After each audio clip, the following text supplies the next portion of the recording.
Hi, this is Tanya from Tea Talks 93. So we have another episode of Sister Wives to go through.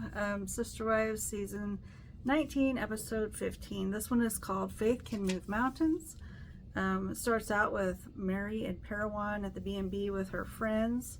They are getting rid of one of the items that reminded her of Cody. It was like a sign that her mom had made that had the mileage to Flagstaff, and it had her and Cody's name on it, and she's like, nope, getting rid of that. So that's very therapeutic, I think, for her to be like, no, this relationship is over, so the things that are going to remind me of the difficult times, it's got to go. So that's good, Mary. Then it flashes over to Robin, Brianna, and Aurora. They're talking about talking to ministers of non-Mormon churches. Robin is very happy that the girls want to go to church, and she tells the minister that they go to, they didn't really say which minister, what church it was in Flagstaff, but somewhere there it was a, what did he say? It was not a non-denomination, but a multi-denomination, I think, church is what he called it, so that it was more like all-inclusive. So I kind of like that he called it that and not non-denomination. Pretty cool. But Robin tells the minister about her polygamous background, because he's asking, like, you know, what is your background? What have you thought? You know, those kinds of things. Flashes over to Mary saying she is not participating, doesn't want to participate in an organized religion. And she said something to the effect of, like, she doesn't want a man to tell her how to worship God and that what she's supposed to do and not supposed to do. And she sees that as like a personal relationship. So I thought that was a pretty good take on beliefs. Still sounds like it's like Christian type beliefs. I'm not sure if it's Mormon, like Joseph Smith and all that kind of stuff. She didn't really get into that, but sounds like she at least holds a Christian type belief. Flashes over to Mary. They're discussing the grieving process of divorce, and they basically said this is kind of like grieving a death, basically, and it is similar. Grieving a divorce, you go through the same kind of stages, so it made me think of the Kubler-Ross stages of grief, and you do go through the denial, the anger, the bargaining, the depression, and then acceptance, and you can go up and down into these stages of grief. And I think I've talked about this before in one of my other ones, one of my other casts, but you can experience the stages at different times and in different ways. And on the internet, I kind of looked it up, and it says this can last up to 2 years. So if you think about it, now that she's kind of like in the beginning, when they first broke up, she was kind of in that denial phase, and you could see it, right? She's like, oh, how can this be? You know, we've been together for 31 years, and Cody, you know, Cody didn't really care, but you can see the denial. And then anger-wise, you can see that she says some things like, what'd she say? Like he would tell her, why'd you do this so fast? Or why aren't you hanging out longer? Or those kind of things. And she said something about, why would I want to hang out for 10 more years, dumbass? You remember that comment? So I can see a little bit of anger coming out every once in a while, but she hasn't been as angry as, like, we've seen Christine be really angry about him not taking care of the kids. But that could be like more because of the kids, right? Because she had Truly, and Isabel was younger at the time, and Mary's child has already grown up and left the nest, basically. So it's just about Cody and Robin's interaction for that part. And then Christine is very angry, and we can see all the things that she has said, and like she has said, he's a deadbeat dad and all these things. So you can see that you can go up and down through all these grieving stages, I should say. Anyway, you can say, it says it can be a difficult process, and the separation period can be particularly challenging. And then it says some tips for coping with divorce include: recognize your feelings. It's okay to have different feelings. It's okay to feel what you're feeling. It's okay to take care of yourself emotionally and physically. So like going to a psychiatrist or counselor or something to help you cope. Give you tips on how to get through this physically wise, like exercising, being outdoors, getting that vitamin D, those kinds of things can help.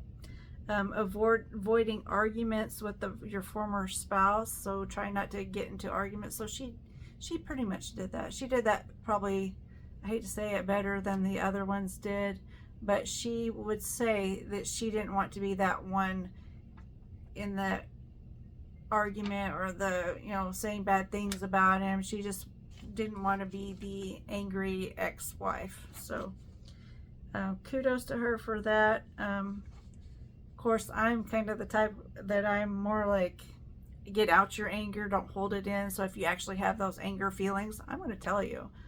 Yeah, tell them that you're angry with them and this is why. So I kind of, yeah, I can see both sides of that one.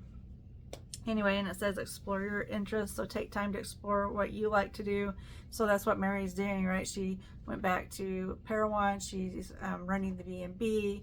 She's happy with her friends. She's hanging out with her friends. She's, doing different businesses and different stuff like that. So she's doing the right thing to positively affect the breakup or her emotional and physical stress.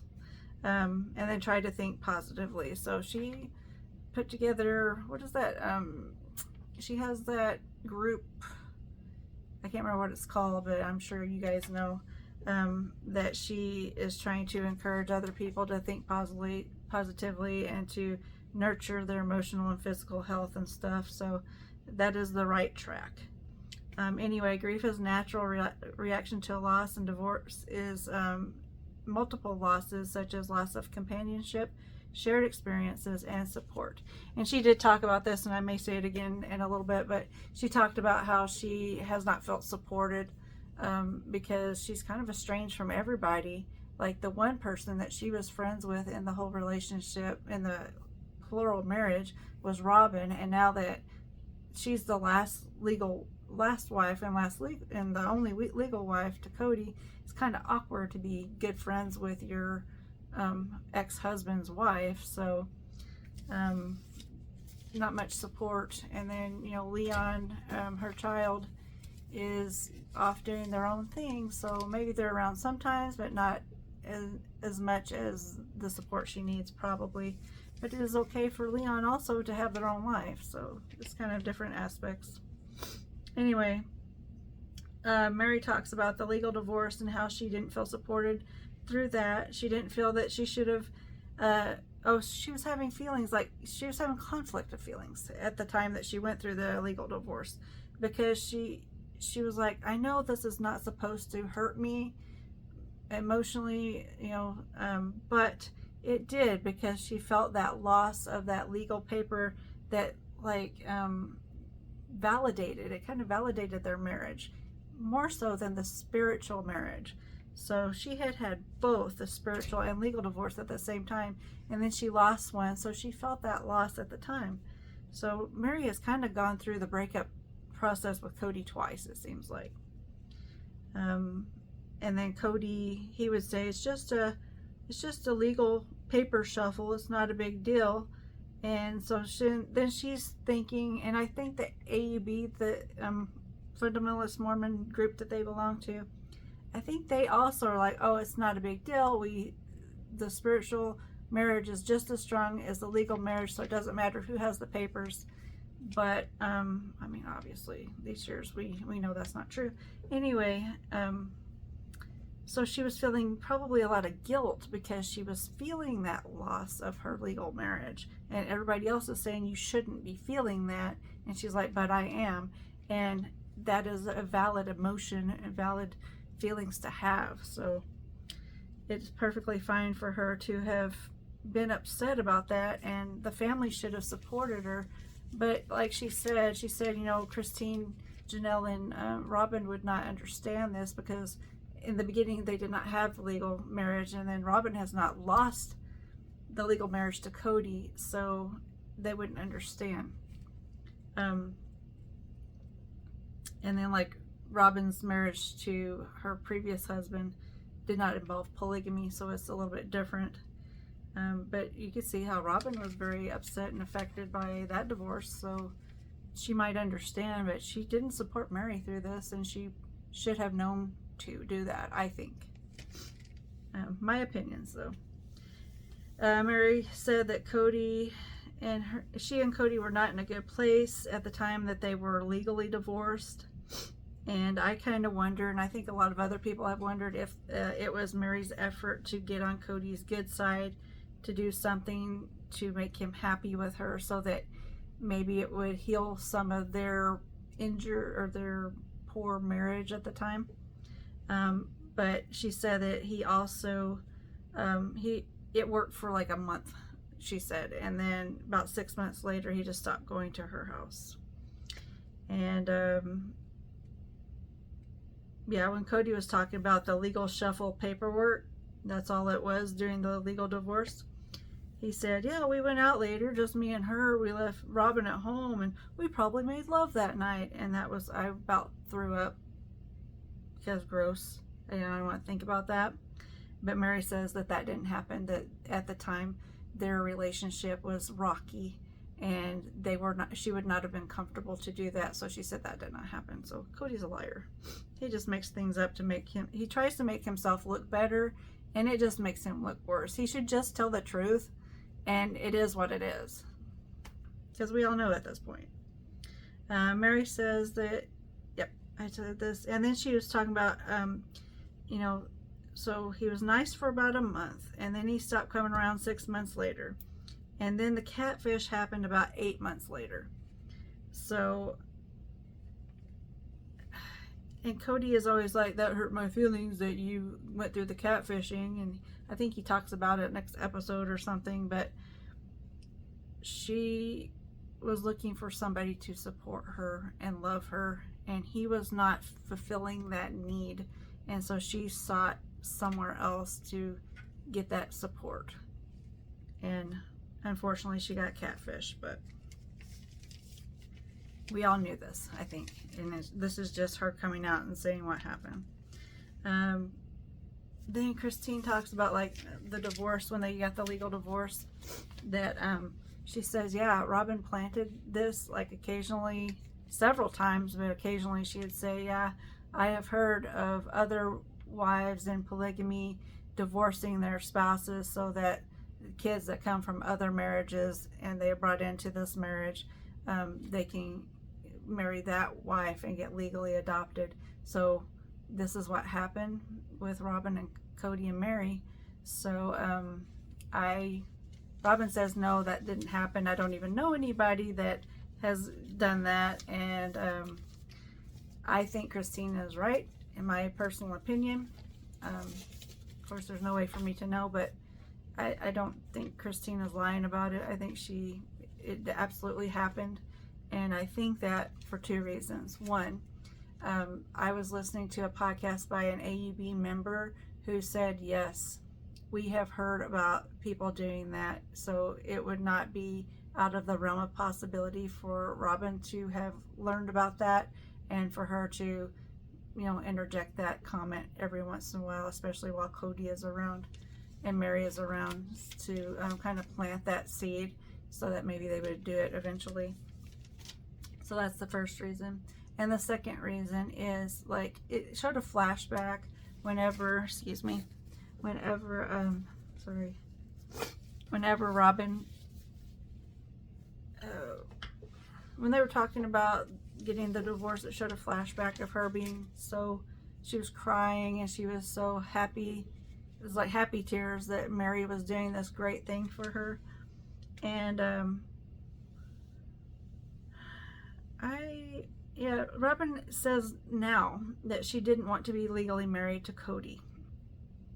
But Robin was crying and told the judge at the time how grateful and blessed that she was, and that no other woman could have experienced this.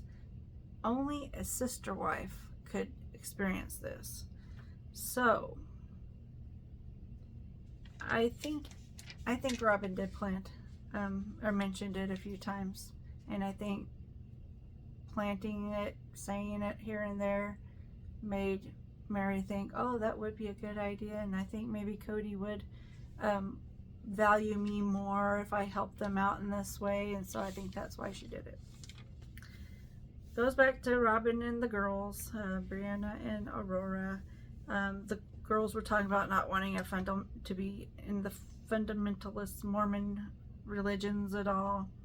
And it flashes over to Christine saying she doesn't practice organized religion.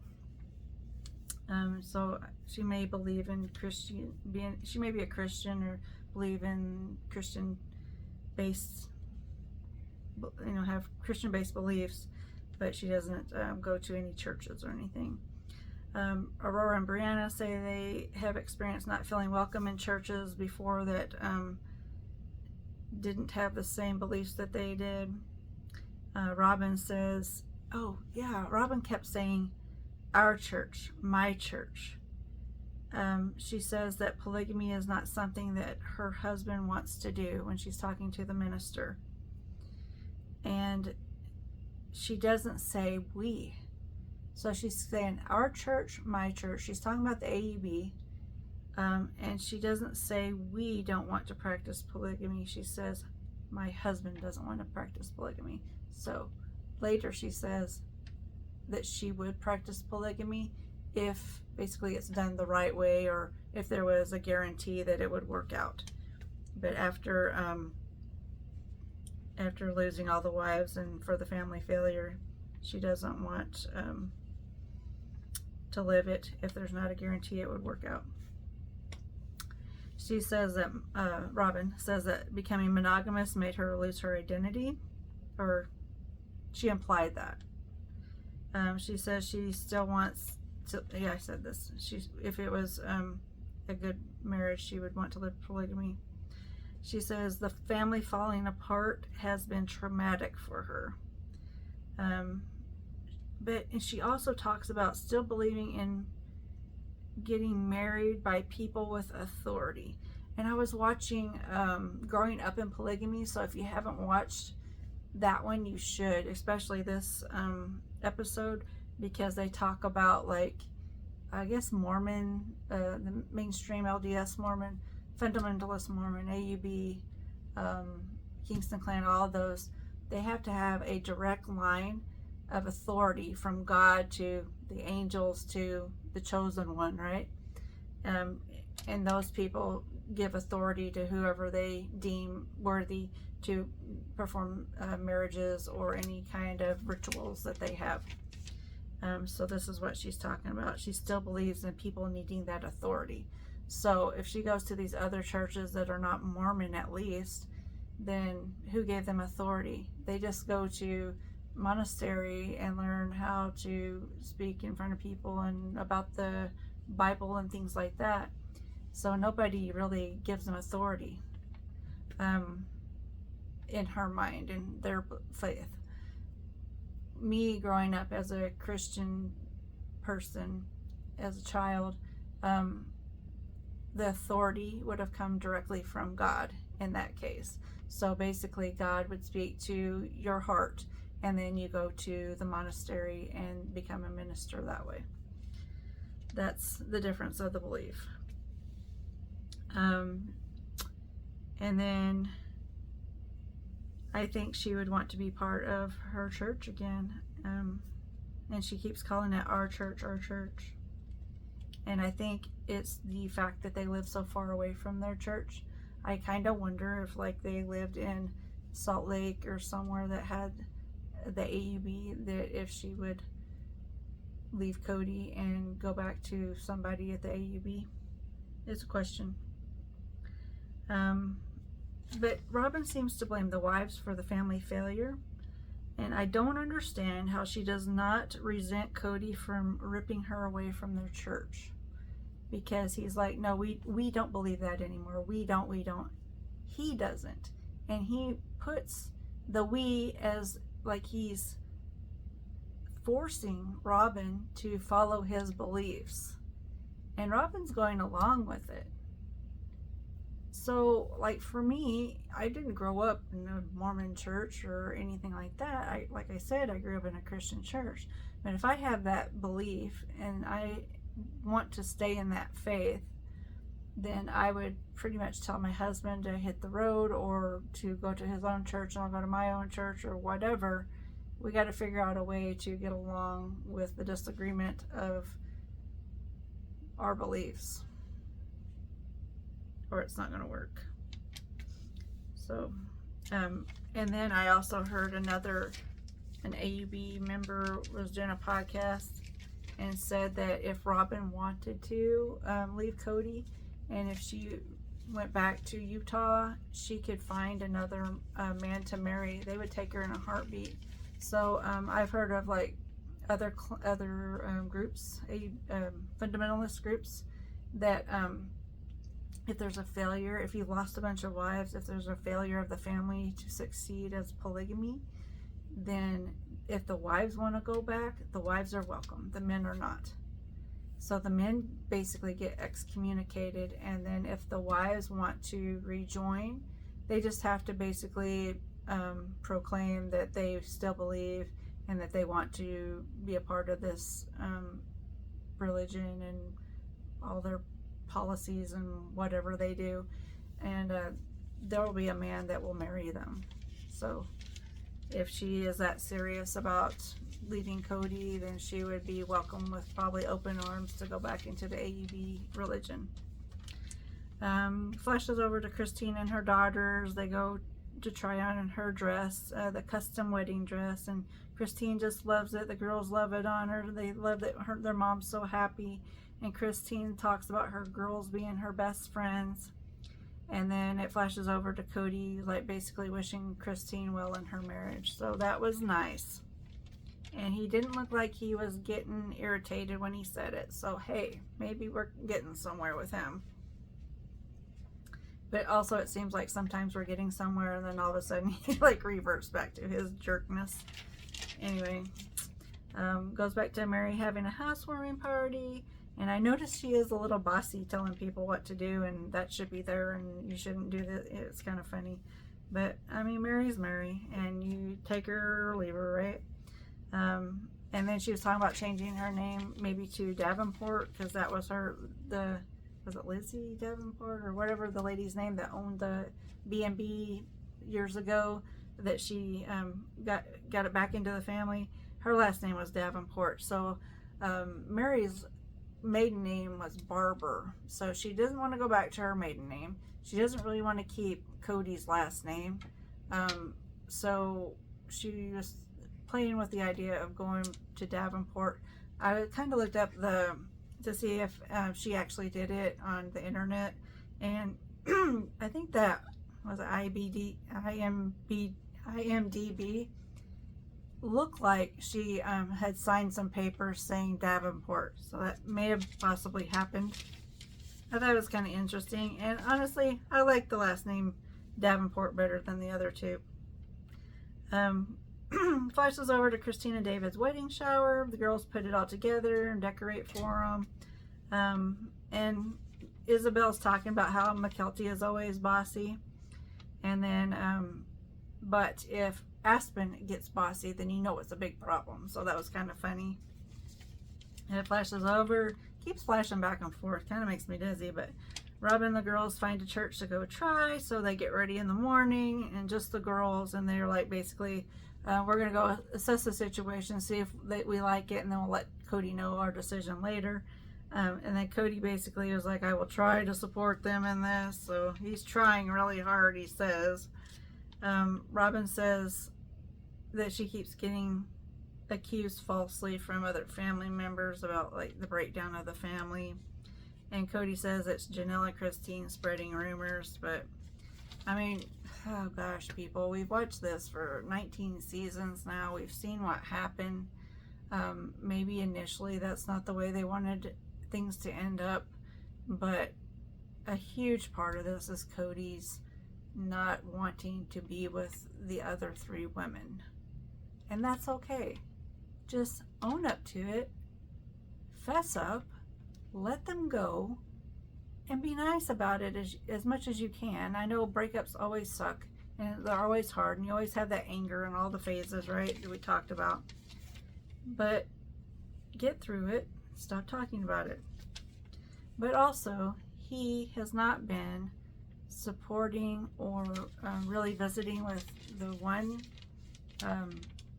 child, truly.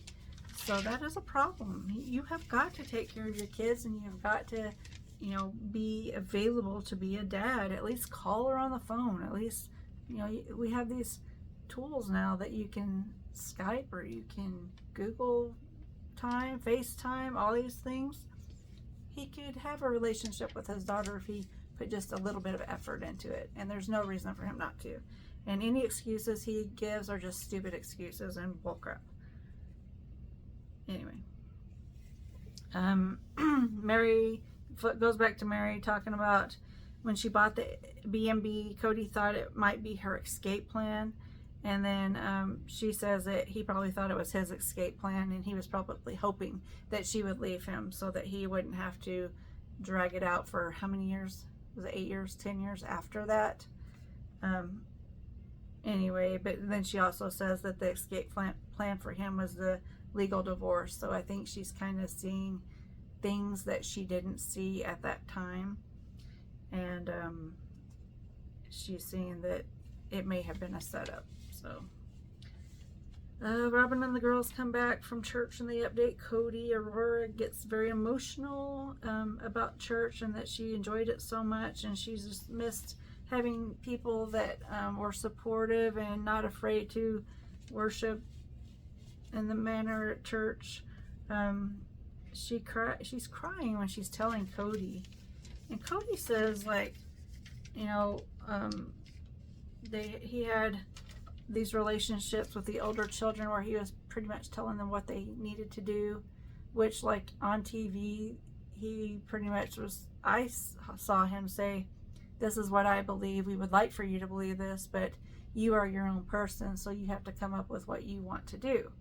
And so they did. Like, none of them practiced polygamy. But he's saying that Aurora and Brianna find it easier to talk to him about religion or whatever. But here you have Aurora crying. She's like tears in her eyes telling him these things. And I think it's causing her anxiety to tell him. It's almost like she's afraid to say what's on her mind, that he's going to contradict her or tell her she's wrong or whatever. So that's what I was seeing. Then Cody talks about, he's like, okay, this is your journey, you find your church, but I do have a friend in Wyoming that I would like for you to try his church. And I think it was an LDS Mainstream Mormon church. I wonder if it was that guy Ken that Christine got so mad at several seasons ago, whenever he's like, "Oh yeah, you'd be welcome back if you like lose 3 of your wives," and she got all offended and demanded an apology. And I don't think Cody ever apologized or got him to apologize. I wonder if it's Ken though. Be cool if we could see. Anyway, Cody talks about how he initially thought it was God's plan to bring out the AUB polygamous relationships to the public. And then he says, now I've just blown it so bad that maybe that was God's plan. Could be, who knows.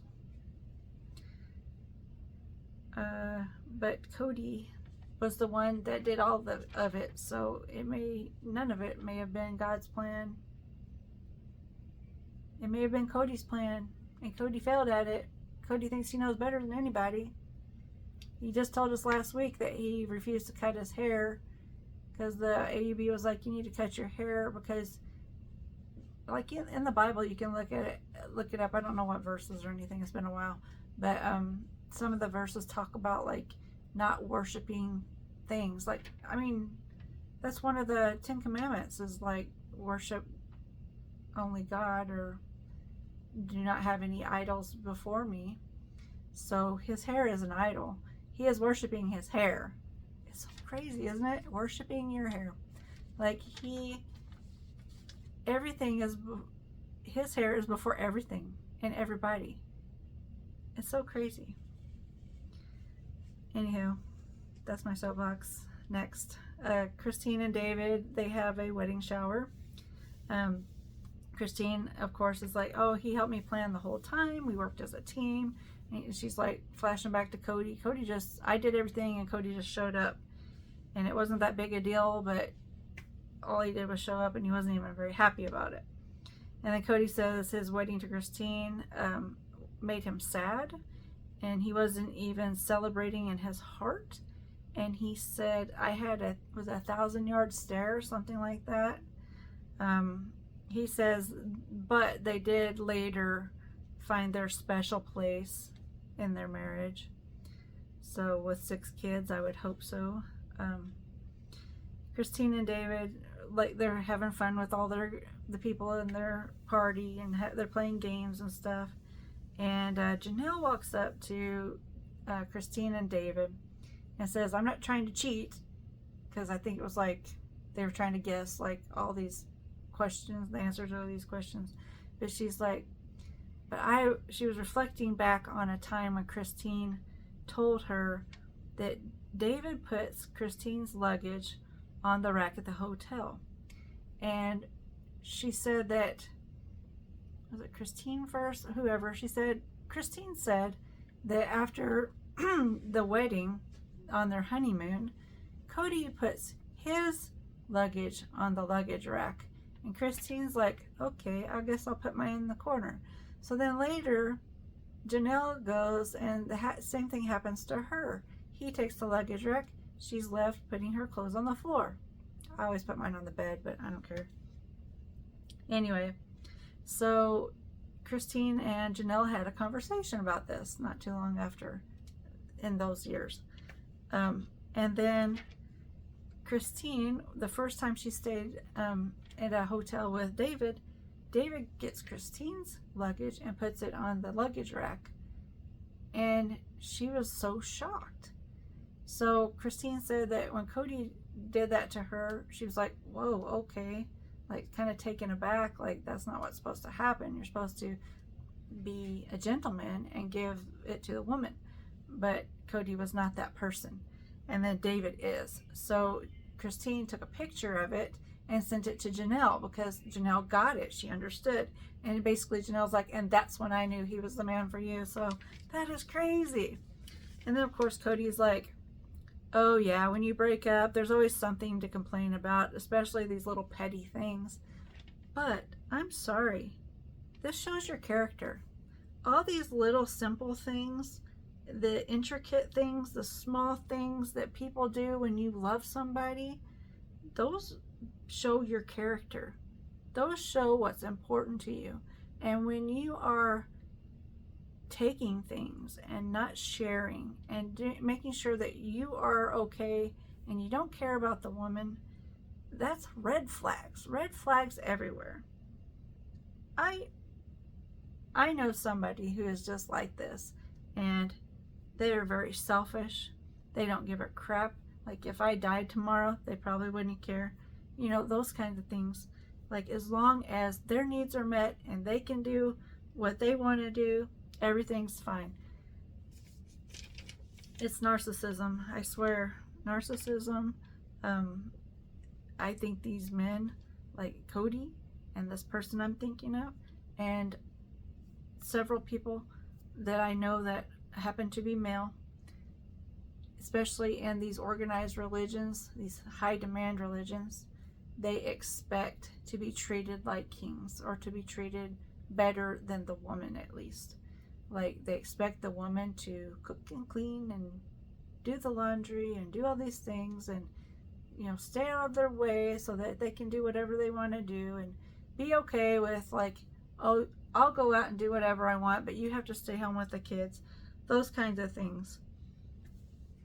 And I think that that builds narcissism, and I think it starts from when the kids were young, and the religions or the whatever cultural backgrounds it is puts the needs of the men and the males ahead of the females, and that builds narcissism, and that's wrong. And you will not have a close, intimate relationship with somebody if you're treating them like that. So if Cody and Robin don't last, it's because of Cody. I'm 100% sure, because obviously he didn't do things for Mary, he didn't do things for Christine or for Janelle. So I would doubt that he's doing these things for Robin. He says he does things for Robin, but there's always a, what do you say, there's always like a reason that he does it. Like the ring he bought, the big flashy ring, was it to make Robin happy, or was it to lay claim on his prize and to make sure that no man takes his prize? There's always some underhanded reason, logic that Cody has for doing things. Anyway, so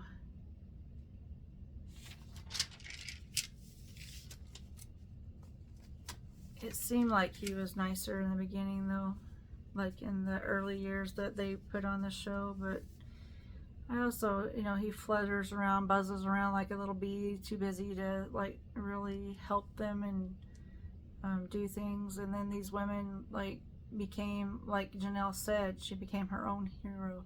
She was able to be more independent and do things for herself because she had to, because he wasn't there. He couldn't be there, but even when he was there, he was not present, right? So anyway, that's my thoughts and my review of Sister Wives season 19, episode 15. Faith Can Move Mountains. So we'll see what's next week, or whenever the next episode is. I'm not really sure, but thanks for joining me. You guys have a good week. Thank you.